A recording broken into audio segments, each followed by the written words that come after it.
As we store information in the form of text in MS Word and as spreadsheet in MS Excel, in the same way, a table that stores users' information can be stored in a database.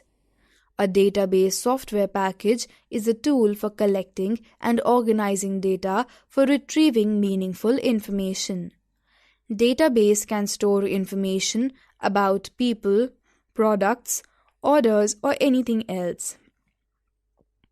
Many times you start keeping information as a list in a word processing program or spreadsheet. As the list grows bigger, redundancies and inconsistencies begin to appear in the data. It becomes difficult to understand data in list form, and there are limited ways of searching or taking out some required data for review. Once these problems start to appear, it's a good idea to transfer the data to a database created by a Relational Database Management System, or RDBMS, such as MS Access 2010. MS Access allows you to create, arrange, and manage large amount of information. After you create an Access database, you can search any information, manipulate it, and extract information from it to prepare required reports. This lesson introduces you about MS Access and teaches you how to create a database. Database. Database is a place where you can store information related to a specific topic. A table is an organized collection of records. For example, telephone directory, address book, or any other information that can be arranged in rows and columns. A computerized database is a container of objects. One database can contain more than one table.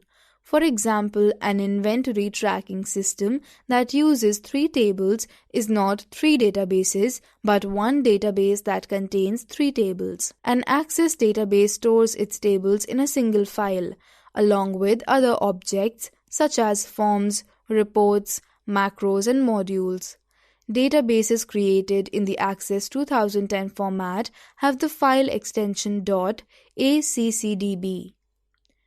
And databases created in earlier Access formats have the file extension .mdb.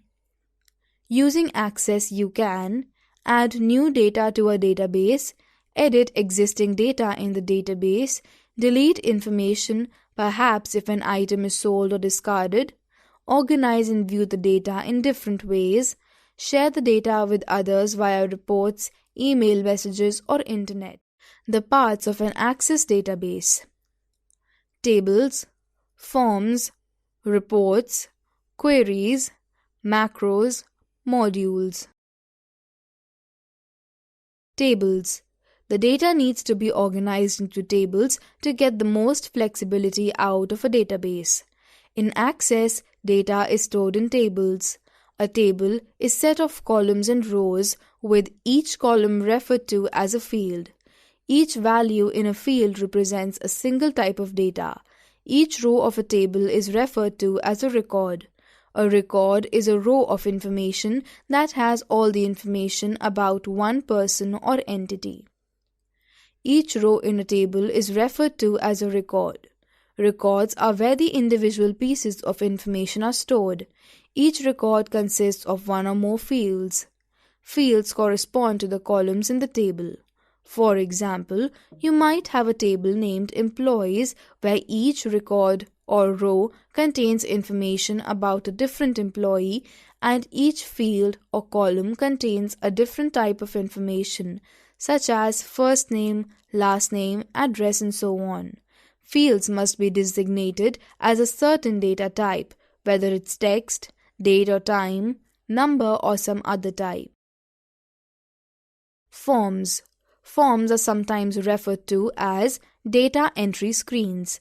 They are the interfaces you use to work with your data, and they often contain command buttons that perform various commands. You can create a database without using forms also by simply editing your data in the table datasheets. Forms also allow you to control how other users interact with the data in the database. For example, you can create a form that shows only certain fields and allows only certain operations to be performed. This helps protect data and to ensure that the data is entered properly. Reports. Reports are used to summarize and present data in the tables. A report usually answers a specific question, such as how much money did we receive from each customer this year, or what cities are our customers located in. Each report can be formatted to present the information in the most readable way. A report can be run at any time and will always reflect the current data in the database. Reports are generally formatted to be printed out, but they can also be viewed on the screen, exported to another program, or sent as an email message.